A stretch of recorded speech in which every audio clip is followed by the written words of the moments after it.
generating the atmosphere. The notion came up that we could work backwards from that to work backwards. So definitely not statisticians who came up with that. Atmospheric scientists have been on that for a long time. I think our contribution was more bringing in things from statistics like time series decomposition to try and get more interpretable models. And also, we really care about uncertainty quantification as statisticians. So I think that's a contribution. But no, it's a pretty old idea. It's just hard to do. Yeah. Geophysicists have been doing variants of that sort of inverse theory for 67 Yeah, years too. Yeah, trying to figure out how to inverse theory. And it's water quality equal or hydrolysis also that's a very common use in physical science. Yeah. I think I have one. Okay. One last question. One last question that I would like to ask. What do you think with the reservation in of matter? You see, we know how much CO2 is going up. Where does this CO2, all of it, goes into the ocean and goes into land, and is anything escape into the outer sphere? That's a good question. So some of the CO2 gets oxidized and turned into other things. So there is a very small amount of chemistry that goes on. I don't know about. I'm not sure some is bleeding off. But what we were assured was that over the 6 years we're looking at, that effect is not. I think over a longer period of time. Because you see, what most of us are when we are looking at CO2, yes, we are looking at what you see published in the literature. Yeah. I've been looking at the stuff from 1794 or 90, whatever it is. And then you have other new countries that come here, and you are talking about 1900, 1930, or whatever it is. And I don't really know how they complete these things. How do they get them? Because basically, this is the loading of CO2 that is going in the environment. And the Earth is an open system. Yeah. It gets things from the sun and other things, yes, and releases things outside. yes, And the structure of the atmosphere is a change. And this would be the reason for the change in the seasonal cycle and all this kind of thing. And I think the issue that really raises is any material that is being released is retained on the Earth's system, or some of it is escaping. yeah, I don't know. yeah. I mean, I think with CO2, enough of it is retained that it causes the problem. And, of course, a lot of the CO2 that's in it used to be in the atmosphere. It just got locked up below the ground in fossil fuel reservoirs.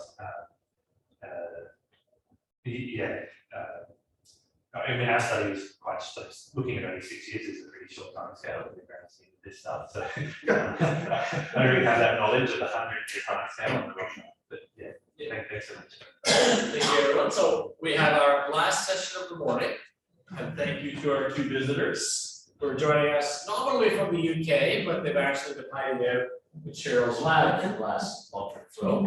And so we start with Dr. Alda Baratus, and you're going to talk to us about microplastics. Yes, thank you very much. So continue with like numerical models. I will present my research called transparent deposition microplastic particles in a braided river. And it's a hydromorphodynamical numerical model using the software Delft3D. So first, a quick introduction to microplastic pollution. So microplastic particles are tiny particles between a size of 0.001 to 5 millimeters. They can have different density. So in water, they can be positively or neutral or negative buoyant. They can have different shapes. In rivers, microplastic can be found deposited in the sediments. I'm sorry. Yeah, in the sediments, and also they can be transported by the water flow. There is estimation that suggests that around 1.15 to 30 million of tons of plastic waste enter in ocean every year from the global river system. And there is an estimation that 90% of the plastic that is in the oceans come from the river system. So that is the importance of my research that is studying the transport and the position of these particles in rivers. The objective of this research is to develop a numerical model of the transfer and deposition microplastic particles that recreate that microplastic interaction in the riverbed with the sediment. So while there is a lot of like numerical models already from microplastic pollution, what is different from this one is that I will focus in create a model that recreate the interaction between the sediment and the microplastic, because they are becoming like a new particle in the sediment, so they are interacting and they are moving together. Normally, this the numerical model they consider a static bed, just when the particle just like deposit and then continue flowing. But my model consider like the microplastic can be deposited and storage in the riverbed. So that is my goal of this, create this model to study a more realistic model and study what is the load balance of the debris in river, how much microplastic get into a river and how much get out, study what are the spatial distribution patterns and also the morphology changes. What are the changes in the bed forms, because we have a new particle that is the microplastic. Okay, so I am using a hydrogeomorphology model. So what this model do is simulate the evolution of the bed form shape in time by erosion, deposition, and transfer of the suspended or deposit particles. This is in function of all the hydraulics of the river flow. And I have an example here. This is the model that I create. So normally, for those who are not familiar with this type of model, you start with like a channel, basically like, and then slowly, as you are, of course, you are the initial conditions, you are all the parameters you need to the model, and it's slowly, as soon as you run your model, the model starts to change the form of the river. So that is what all the model is doing. So you can see how as soon as the model is creating the downstreams until you get like that shape form that you are looking for, and then you have your river and you make the analysis. This model just continue eroding and depositing the particles. So you have to be careful. You just select an area where you have the model that represent your river bed form. Okay.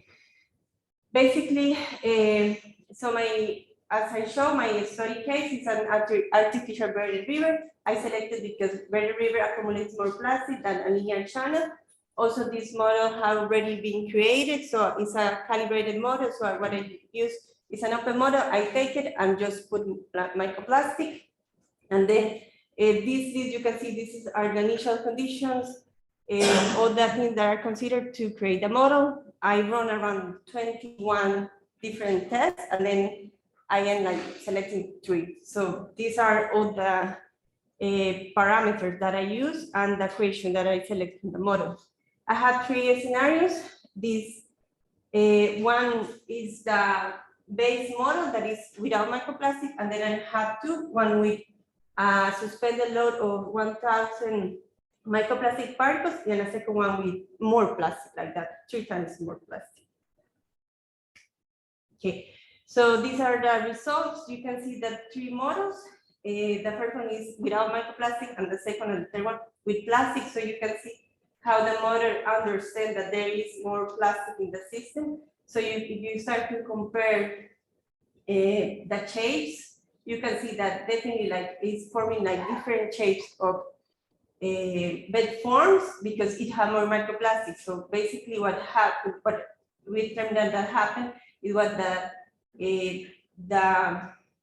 because there is more a new particle in the sediment. So this the high deposition microplastic increases the capacity of the river flow to route the bars and the banks channels. So it results in a deeper channel and increases the river bars. So basically that is the effect that the numerical model shows because there is more microplastic.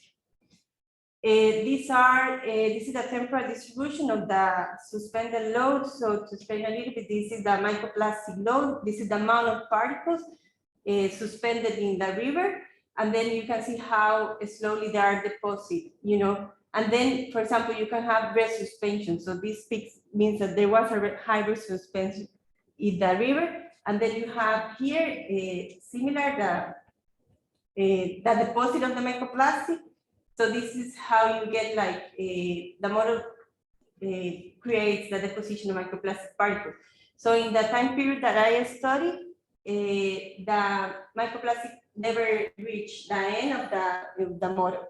In this case, it stayed until, I mean, it started to deposit all over the river until around like 40, 35, 37 kilometers. That was like the deposition of the microplastic. Then this is the spatial distribution. So to explain a little bit, it's a lot of color graphs. So we have the yellow one is the highest amount of microplastic deposit in the river, and then this is the lower one, the blue one. So I only plot the first 40 kilometers because it were like I have the most results. And then you can see that definitely the microplastic is everywhere. So this is a result interesting because basically the microplastic was mixed below the sediment and was deposited everywhere with different amounts in some areas. And then here you can see the evolution. These are 3 time steps. So you can see how a little bit, yeah, sorry, maybe the plot, it doesn't look well, but yeah, you can see a little the evolution, how in the time step is there is an evolution of the channel and the microplastic. And also one characteristic was like, there was a height in some channel, there is a peak in some channels. So you have like an area with a really higher accumulation of microplastic. So you can notice here also, this is the channel of the river, and then you have a high amount of microplastic deposits. So this was a characteristic. And then this is the spatial distribution for the transport of the microplastics. So basically the highest amount transport in the channels, and these are 3 time steps. So you can see as the microplastic, as the time step go, the model, the microplastic is entering in the channels. And you can see here more clear how the highest amounts travel definitely like in the channels of the river, and in sometimes it go to a side. Okay, so going back to my research question, so how much microplastic is stored in the river system? So basically in this model, it was determined that there is a high capacity of the riverbed to store the microplastic. So in this case, the 100% of the microplastic was deposited in the riverbed. And so the sediment bed acts as a source of microplastic, as a sort of a source of microplastic, and these have already like a measure in field samples. Also, this is an important result because one of the questions always is how much plastic get into the ocean. So this is a sign that maybe not all the plastic get exactly into the ocean. There is a high storage of the microplastic in the river system. And then this is how my other research question: how does the interaction between the sediment and the microplastic influence the plastic fluid transport deposition pattern? So basically, from the models, we determined that the high deposition of can be in the microplastic is deposited all over the riverbed. Then the highest amounts are deposited in the inner crew of the main channel. So these are recognized as some with lower velocities, so they are they promote the deposition, and also this same pattern have been measured in other rivers, and also the high suspended load travels in the Greater River in the main channel, and then enter to the crossbar channel. So this is known like the high suspended microplastic load can be found in the tower in the main channel, which have been recognized as an area of higher velocities and more extended transfer microplastic. So these also have been measured in the field. And finally, what are the morphology changes in the river with microplastics? So as I explained at the beginning, there is change in the morphology because of the presence of the microplastic. So The high deposition microplastic increases the capacity of the river flow to load the bank channels, resulting in different channels, and increases the presence of the river bars. So these also have been measured in flume experiments where the critical shear stress that is needed to load the bed is higher. And also these effects have been measured by effect of vegetation and cohesive sediment. And finally, my conclusions are, okay, the artificial buried river simulates the sediment that acts as a sort of storage microplastic near the releasing point with extended hotspots, limiting the ability to be suspended and transport the microplastic downstream. The high deposition microplastic increases the capacity of the river flow to route the bars and the bank channel. And the method can be used to study the spatial distribution of the plastic near the releasing points when the relevant parameter of the deposition process. So it is recommended to try to model the microplastic. There are some limitations because the software need erosion parameters that represent the erosion between the sediment and the microplastic, and this is really a specific parameter. So I have to make some estimation to have a parameter, but there is not exist any estimation of this. So that is like a limitation. The model do not like estimate any bed log transport, and also there is a lack of inclusion microplastic aggregation process, which are really important in this field. Yeah, and finally, my main conclusion after finishing my PhD was like, the mitigation measure need to focus on the sources and more rational use of the material. So as I have demonstrated, like the microplastics just go everywhere. So we have to focus more like to see how we don't get the plastic in the river or in the barrier. Basically, so that is my main conclusion. Thank you very much.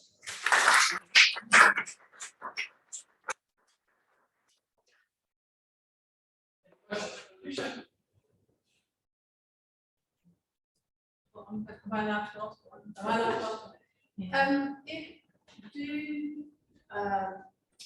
did your river include suspended? Do you try with suspended sediment? So did the plastics finish up being deposited in different places compared to suspended sediment?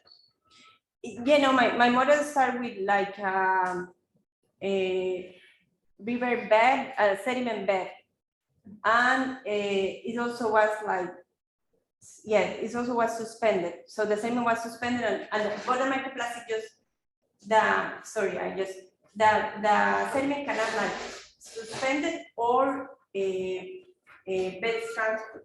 But in this case, the microplastic only cannot like suspended. And you can have like both, like, but to be honest, I only focus in the result of my microplastic. I never go too deep in the result of what was with the sediment. You were talking about different parameters for your models, and you tried several different combinations and came up. So I'm just curious, what sort of sizes of like, did you have a range of sizes and densities in that, or? No, I just have in this case one particle, which was a size of 600 micrometers. Yeah, and it is related because I related with my experimental work that I used the same particle. But in this case, I was trying to test if the model worked to recreate this, so I just used one particle. But in the model, you can add more particles. So if you want to use this model, you can continue adding, like, you know, I think it's still 200 type of particles, so you can add more. And with the density, were you using one that was denser than water, or? Oh yeah, denser than water. I was using a non-buoyant microplastic in water, negative. Yeah. Terminal particle, did you just simulate a bead, or did you consider any type of? Yes. I mean, this type of model, they normally it doesn't matter the shape, because at the end, the software understands that there is a sphere. So at the end, you are like a sphere, basically. But Yeah. You could rerun the model with like some type of fragment or. Yes, yes, because at the end you use the fall velocity as an input. So if you estimate your fall velocity of like, I don't know, a fiber or a fragment, so that is what you add to the model. So at the end, you use, that to say the model. Yeah, you are using a fiber, but for the model, it's just a particle. It doesn't matter the shape. All right, we should move on to our second topic, please, to wrap up the morning. We're gonna talk more about microplastics, and then we're all gonna go have lunch. So is that a hint to keep it short? Not at all. It's just a hint that the longer you go, the hungrier you're gonna get. We have lots of videos, so I'm hoping that they will work. Right, takes a little bit of time to load.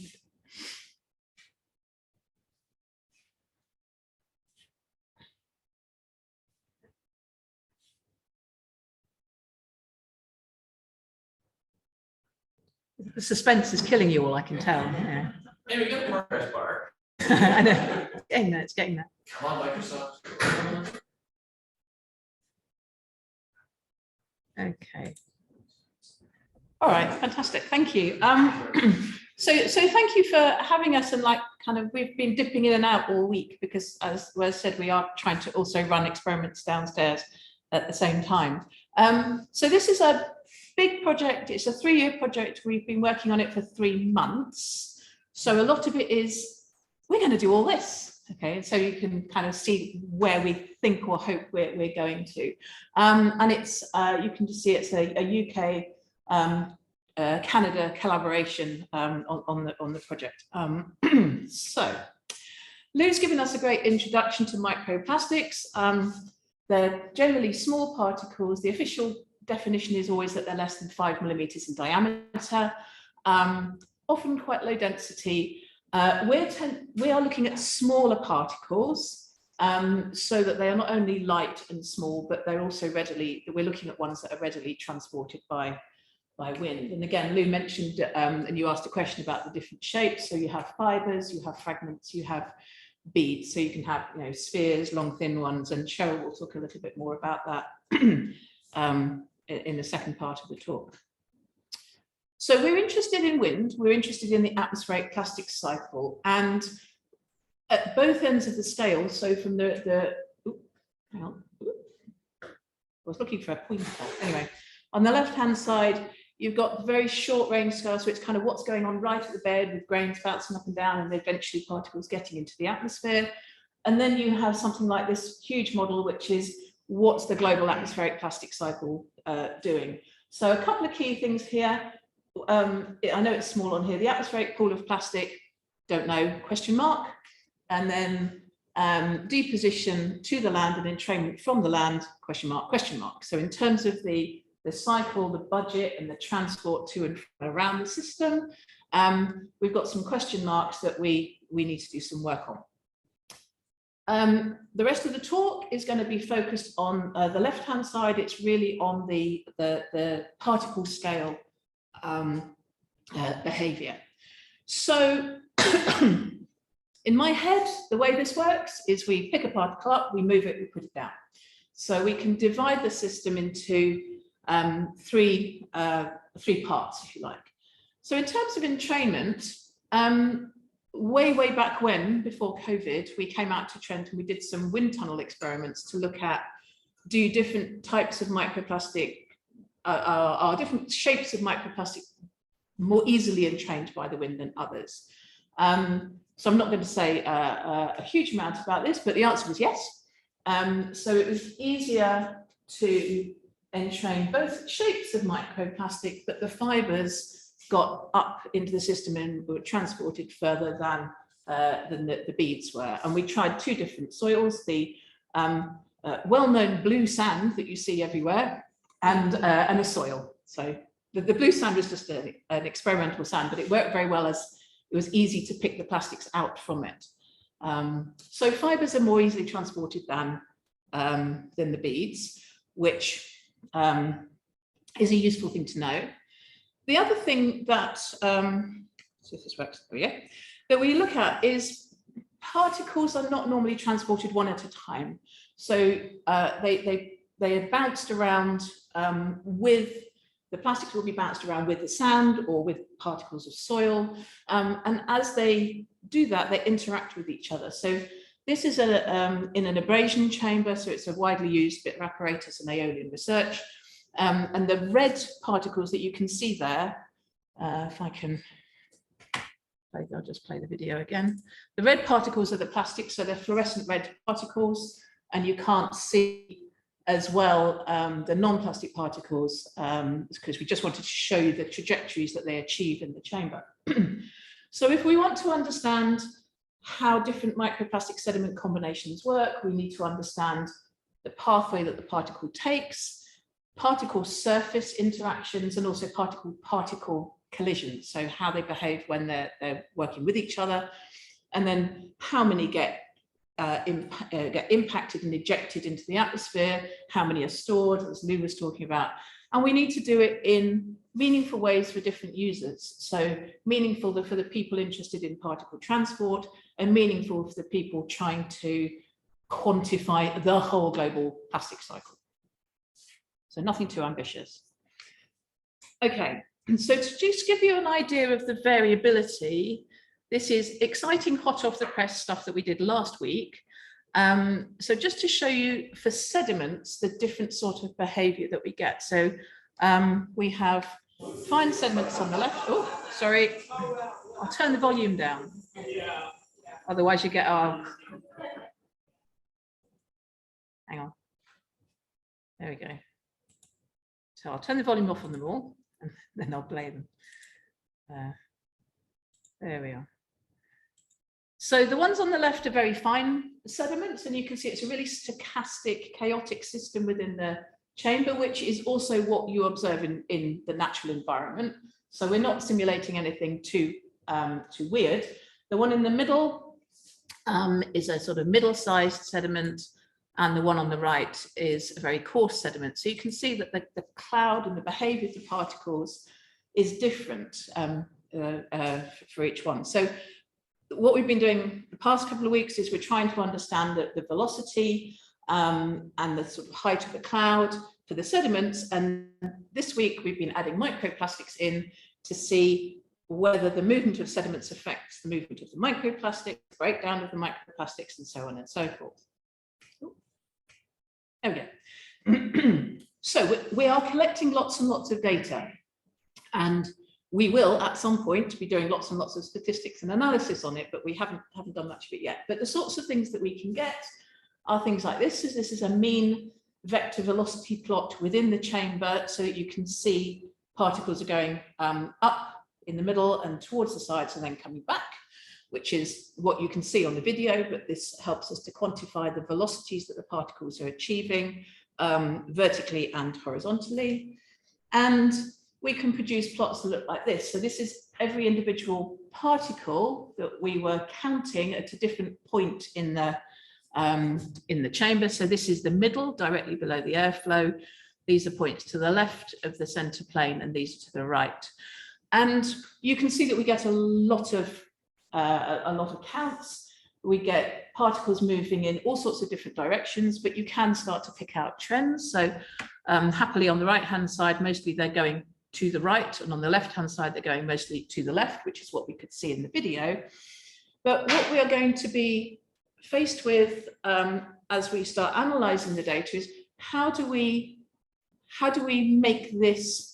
analyze this meaningfully to then convey that to somebody who's trying to model, the global plastic cycle? How do we make this more meaningful for other people? And that's something that we are still in the process of thinking about. At the moment, we're visualizing all our data, but we haven't actually started analyzing it yet. The other thing we can look at is transport. So this is in the wind tunnel. And what you can see here are the particles here that look like javelins. They're fibers, so they're microplastic fibers. So this is particle tracking. It's a laser. The camera is, I think, 1,500 frames per second. So it's very fast. Obviously, it's been slowed down, but you can see that the sediment particles and the fibers move very differently. And so another part of the project will be trying to analyze from the particle tracking the different interactions and behaviors of different sizes and shapes of microplastic with different types of sediment. Okay. And now Cheryl is going to talk about the end point, which is as the particles get deposited. So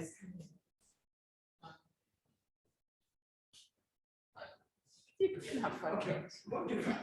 Okay, I realize now I'm between you and lunch, so we'll see how fast I can talk. And so what goes up must come down. So that's one piece. And I'm going to be talking a little bit about the work of a PhD student who's here in the room, Colette Clarston, who tackled this whole problem with microplastics. So I'm just going to pull it back to a little bit of physics that probably all of you in the room are familiar with if you've ever taken a course in mechanics. And basically, to draw it back to be relevant to today's talk, this is a ping pong ball made of ABS plastic.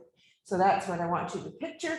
There's two major forces acting on that ball. In this case, its weight, which is pulling it back to Earth, which is a function of its density, and that varies with plastic, and its volume. And then second to that is an opposing force, which is the drag force. And that's a function, and it's a pretty simple little equation. It's a function of its relative velocity, importantly, its cross-sectional area, and a drag coefficient, okay? So anyway, this determines the residence time of microplastics in the atmosphere. It determines how far they go. And it's an important component of dispersion modeling. Dispersion modelers need to know the drag coefficient. And the current state of the art is that we assume everything is a sphere, has a value of about 0.5. Okay, so if you resolve those two forces, we basically have separate models to deal with for determining the terminal velocity of this ping pong ball, if you like. One is the very well-known Stokes law on the right-hand side. The other is the square root law on the left-hand side. And basically, we use Stokes law for very fine particles. And in this regime, the Reynolds number, which is a measure of the turbulent wake development, strongly controls the drag coefficient. I know that's a lot of fluid dynamics, maybe for just before lunch. On the left-hand side, we constrain that drag coefficient to be a constant value that's determined by the shape of the particle. And for a sphere, it's about 0.5. So this is kind of the state of the art, the fundamental physics, and this informs a lot of the modeling that is currently done for particles of all types, including microplastics. Okay, in a shearing flow where we have winds blowing in the earth and friction has an effect, particles are transported, as Joe mentioned, and the conditions for their entrainment is determined again by a square root function that looks pretty much like the square root law that I just showed you earlier. They're just differently parameterized. That's so we're often interested in the effects of diameter and density. But what happens? What happens if we took a hammer and we just smashed this ping pong ball to smithereens and it formed fragments of different sizes and different shapes? You know, how do we characterize diameter for these really complex particles? Okay, so that's a big question for us when we're looking at microplastics, is what characteristics do we measure to allow us to use conventional models? And as Joe mentioned earlier, we have other issues to deal with, such as electrostatic effects through plastics, wake interaction, potentially collision, and a Magnus effect, because they spin like crazy. And that is a real issue as well. So microplastics are a little difficult to deal with. So terminal velocity, we need to know that for a lot of our modeling. And because some of those simple physical models really aren't amenable to the complexity of the situation, we just have to dive in and measure it. And here in Colette's work in the lab, we use something called a laser Doppler anemometer. It was developed for measuring fluid flows, but we use it for larger particles. And it gives us the component velocities. And we can measure these in a fall column. And the paper just on the left, as I was at dinner with you some of last night, I just got to notice that the the proof has just come out, so we'll be looking at that. So with this system, we generate a lot of data, and I'm in a statistics conference, so yes, we do generate a lot of probability distributions. On the left-hand side is the distribution of particles that we use in the fall column, and now we're focusing on the sphere equivalent diameter. So basically, these particles have really ugly shapes, so we figure out, approximate their volume, and then we determine for a sphere of the equivalent volume what the diameter would be. But there's no clear resolution in our minds of what we use actually to characterize the size scale. On the right-hand side is the settling velocity of the particle that we measure in our lab, and this is supplementary material for the paper, and there's a lot of detail in there. But a fundamental problem in statistics, and I remember this back in my early days of stats, is that ideally we would like to have a paired data set for every particle. We'd like to know its diameter and velocity.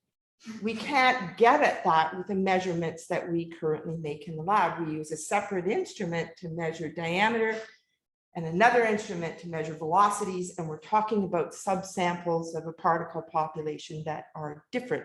So some challenges there that result in us having to collapse the data significantly to get at the correlation. So we average everything to death, but potentially we lose a lot of that information. So maybe I should be talking to Wes and a few others in a few weeks about how we might kind of try to get around that problem.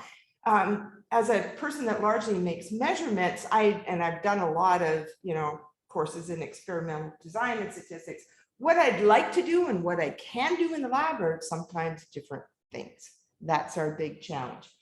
Okay, so when we did collapse the data and we back calculated the drag coefficient and then plotted as a function of the Reynolds number down here, which is an index of turbulence. Thankfully, we found that they're independent, which is a really good news for simplifying things in a model.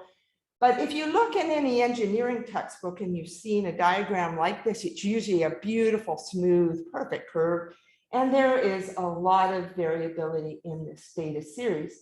Importantly, we can now inform dispersion modelers that if you're modeling different sorts of plastics, you should use a different and appropriately scaled drag coefficient. So that is an advancement that we've offered to the community.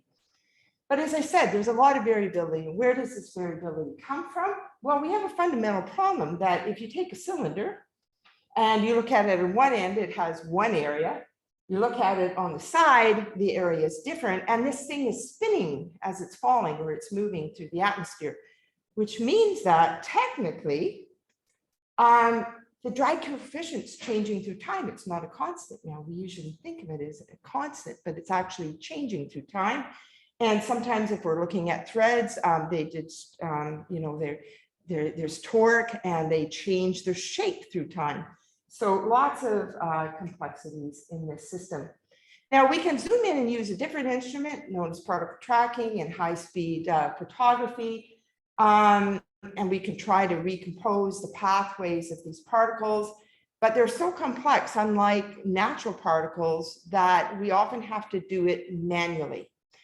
Humans are still a little better than computers at doing this, and maybe with AI and other techniques, we'll make some advances here. But the problem is, if we use this technology, we can get velocity and mass for the same particle. So that's ideal from the point of view of statistical analysis. But we can only measure a very small number of particles. So our sample size now shrinks to something very small. And how much do you trust that information? So in summary, as Joe has mentioned and Lucretia pointed out, microplastics are really challenging to characterize and model. For those of us that have done this for decades, looking at natural particles, mineral particles, that's the easy part. When we get to microplastics, they're just tough. In this conference, we've seen an awful lot of talks addressing global scale problems. And we're working down at nanoscale and measuring things at 100 hertz. So one of the things that always runs through my mind, and we see this in our discipline in Aeolian science, and especially it comes out at this conference as well, is that how do you scale things up? You know, how do you go from looking at fundamental things to looking at global scale problems, which in the end is what people are really interested in. We work along a reductionist sort of approach, studying the systems, but how do you scale things up? So we're sort of always working at the intersection between physics and statistics and trying to figure this out. So when I talked to Wes about giving this talk, and I said, well, you know, we're mostly measurement people. He said, that's okay. You need a pocket statistician. So this is our advertisement in the sense that if there's people out there or online thinking about microplastics and trying to model them, we'd love to have a conversation with you and figure out, what do you need us to help you parameterize? And Well, have you Yeah. seen the Times group? It's wonderful. well, I kind of feel like I've been adopted, you know, but anyway. So that's my message. Yeah, thank you very much. That's, now you can go have lunch, unless anybody, if you have questions, perhaps we should talk about that through lunch, should we? Yeah, let's do that. Yeah, Let's do yeah, Thank that you sounds to good. all of you. Okay, thank you. Lunch.